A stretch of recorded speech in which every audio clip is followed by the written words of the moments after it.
ನಿಜವಾಗ್ಲೂ ಕೋಡಿ ರೋಡ್ಸ್ ಹಾಗೆ ಸಿಎಂ ಪಂಕ್ ಅವರ ನಡುವೆ ಬ್ಯಾಕ್ ಸ್ಟೇಜ್ ಕಾಂಟ್ರವರ್ಸಿ ಆಗಿದೆ ಅಂಡ್ ಅದು ವೈರಲ್ ಕೂಡ ಆಗ್ತಾ ಇದೆ. Guys, welcome back to the channel. ಮೊದಲೇ ಹೇಳ್ತಾ ಇದ್ದೀನಿ, ಈ ಒಂದು ವಿಡಿಯೋ ಅಪ್ಲೋಡ್ ಆಗಿ ಒಂದು ಅರ್ಧ ಗಂಟೆ 1 ಗಂಟೆಲೇನೆ ಸಮ್ಮರ್ ಸ್ಲಾಮ್ ನ ಕಿಕ್ ಆಫ್ ಇವೆಂಟ್ ನ ರಿವ್ಯೂ ವಿಡಿಯೋನು ಕೂಡ ಅಪ್ಲೋಡ್ ಆಗುತ್ತೆ. ಅದಕ್ಕೋಸ್ಕರ ಚಾನಲ್ ಅಲ್ಲೇ ಕಾದಿರಿ.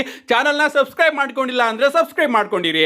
ನಿನ್ನೆ ಸಾಟರ್ಡೆ ನೈಟ್ ಮೈನ್ ಇವೆಂಟ್ ಅಲ್ಲಿ ಏನಾಯ್ತು ಅಂತ ನಿಮ್ಮೆಲ್ಲರಿಗೂ ಕೂಡ ಗೊತ್ತೇ ಇರಬಹುದು. ಕೋಡಿ ರೋಡ್ಸ್ ಹಾಗೆ ಸಿಎಂ ಪಂಕ್ ಅವರು ಸೇರ್ಕೊಂಡು ಗಂತರ್ ಹಾಗೆ ಸ್ಯಾಮಿ ಝೈನ್ ಅವ್ರನ್ನ ಸೋಲಿಸ್ತಾರೆ ಅಂಡ್ ಇವರು ತನ್ನ ಮ್ಯಾಚ್ ನ ಸಿಂಗಲ್ಸ್ ಮ್ಯಾಚ್ ಗೆ ಕನ್ಫರ್ಮ್ ಮಾಡ್ಕೋತಾರೆ ಸಮ್ಮರ್ ಸ್ಲಾಮ್ ಅಲ್ಲಿ. ಅಂಡ್ ಆ ಒಂದು ಮ್ಯಾಚ್ ಮುಗಿದ ಮೇಲೆ ಸೆಲೆಬ್ರೇಷನ್ ಎಲ್ಲ ಆದ್ಮೇಲೆ ನಮ್ಮ ಸಿಎಂ ಪಂಕ್ ಅವರು ತನ್ನ ಚಾಂಪಿಯನ್ಶಿಪ್ ಬೆಲ್ಟ್ ನ ತನ್ನ ಎಗ್ಲಿಗೆ ಹಾಕೋಬೇಕಾದ್ರೆ ಆ ಚಾಂಪಿಯನ್ಶಿಪ್ ನ ಸ್ಟ್ರಾಪ್ ಇರುತ್ತಲ್ಲ, ಅದು ಕೋಡಿ ರೋಡ್ಸ್ ಅವರ ಕಣ್ಣಿಗೆ ಹೊಡ್ಕೊಬಿಡುತ್ತೆ. ಅಂಡ್ ಆ ಒಂದು ವಿಚಾರನ ನಮ್ಮ ಸಿಎಂ ಪಂಕ್ ಅವರು ಗಮನಿಸೋದಿಲ್ಲ. ಅವರು ಸೀದಾ ರಿಂಗ್ ನ ಲೀವ್ ಮಾಡಿ ಹೊರಟೋಗ್ಬಿಡ್ತಾರೆ. ಅಂಡ್ ರಿಂಗ್ ಮೇಲ್ಗಡೆ ನಮ್ಮ ಕೋಡಿ ರೋಡ್ಸ್ ಅವರು ತನ್ನ ಕಣ್ಣನ್ನ ನೋಡ್ಕೋತಾ ನಿಂತ್ಕೊಬಿಡ್ತಾರೆ.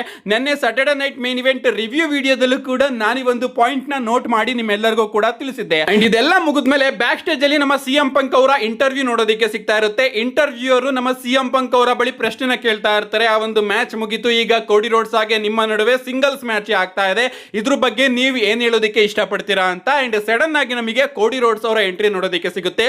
ಕೋಡಿ ರೋಡ್ಸ್ ಅವರು ಬಂದು ಅಲ್ಲಿ ಏನ್ ಮಾಡಿದೆ ನೀನು ಅಂತ ಕೇಳ್ತಾರೆ. ಅಂಡ್ ಅದಕ್ಕೆ ನಮ್ಮ ಸಿಎಂ ಪಂಕ್ ಅವರು ಯಾಕೆ ಇಷ್ಟೊಂದು ಕೋಪದಲ್ಲಿ ಇದೆಯಾ, ನಾನೇನ್ ಮಾಡಿದೆ ಅಂತ ಹೇಳ್ತಾರೆ.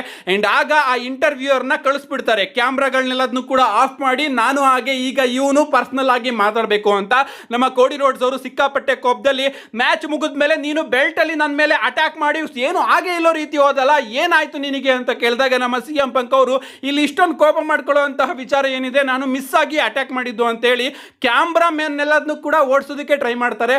ಫಕ್ ಆಫ್ ಅಂತ ಕೆಟ್ಟ ಮಾತನ್ನೆಲ್ಲ ಆಡೋದಕ್ಕೆ ಶುರು ಮಾಡ್ತಾರೆ. ಅಂಡ್ ಅಲ್ಲಿಗೆ ನಮ್ಮ ಬಾಬಿ ರೂಡ್ ಅವರು ಬಂದು ಇವರಿಬ್ಬರ ಜಗಳನ ನಿಲ್ಲಿಸ್ಬಿಡ್ತಾರೆ ಅಂತ ಹೇಳ್ಬೇಕು. ಅಂಡ್ ಕೋಡಿ ರೋಡ್ಸ್ ಹಾಗೆ ಸಿಎಂ ಪಂಕ್ ಅವರು ಕ್ಯಾಮ್ರಾಸ್ಗಳನ್ನ ಆಫ್ ಮಾಡಿ ನಾವಿಬ್ರು ಮಾತಾಡಬೇಕು ಅಂತ ಎಲ್ಲರನ್ನು ಕೂಡ ಅಲ್ಲಿಂದ ಕಳಿಸೋದಕ್ಕೆ ಟ್ರೈ ಮಾಡ್ತಾ ಇರ್ತಾರೆ.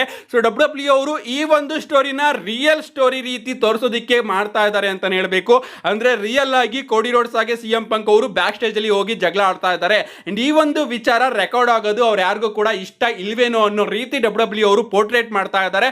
ಅಂಡ್ ಈ ಒಂದು ವಿಚಾರನ ಡಬ್ಲ್ಯೂ ಅವರು ತನ್ನ ಸೋಷಿಯಲ್ ಮೀಡಿಯಾ ಅಕೌಂಟ್ಗಳಲ್ಲಿ ಅಪ್ಲೋಡ್ ಮಾಡಿ ಅದು ವೈರಲ್ ಆದ್ಮೇಲೆ ಅವರೇ ಡಿಲೀಟ್ ಮಾಡ್ತಾ ಇದ್ದಾರೆ. ಅಂಡ್ ಇದನ್ನ ಕಿಕ್ ಆಫ್ ಶೋ ಅಲ್ಲಿ ಏನಂತ ಪರಿಗಣಿಸ್ತಾ ಇದ್ದಾರೆ ಗೊತ್ತಾ?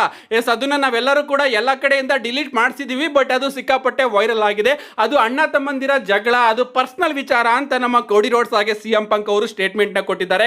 ಏನೇ ಆಗ್ಲಿ ಸಿಕ್ಕಾಪಟ್ಟೆ ಪರ್ಸನಲ್ ಅಲ್ಲಿ ಬ್ಯಾಕ್ ಸ್ಟೇಜ್ ಅಲ್ಲಿ ಇವರಿಬ್ರು ಕೂಡ ಕಿತ್ತಾಡಿದ್ರು. ಕ್ಯಾಮ್ರಾ ಮ್ಯಾನ್ಸ್ ಗಳಿಗೆಲ್ಲ ಬೈದು ಇದನ್ನ ರೆಕಾರ್ಡ್ ಮಾಡಬೇಡ ಅಂತಾನೂ ಕೂಡ ಹೇಳಿದ್ರು. ಅಂಡ್ ಈ ಒಂದು ಸೀರಿಯಸ್ ವಿಚಾರ ಸಮ್ಮರ್ ಸ್ಲಾಮ್ ನ ಕಿಕ್ ಆಫ್ ಇವೆಂಟ್ ಅಲ್ಲೂ ಕೂಡ ಕಂಟಿನ್ಯೂ ಆಗುತ್ತೆ. ಅಲ್ಲಿ ಏನೇನಾಯ್ತು ಅಂತ ಕ್ಲಿಯರ್ ಆಗಿ ಮಾಹಿತಿ ನಾನು ನೆಕ್ಸ್ಟ್ ವಿಡಿಯೋದಲ್ಲಿ ತಿಳಿಸ್ಕೊಡ್ತೀನಿ. See you guys in my next video.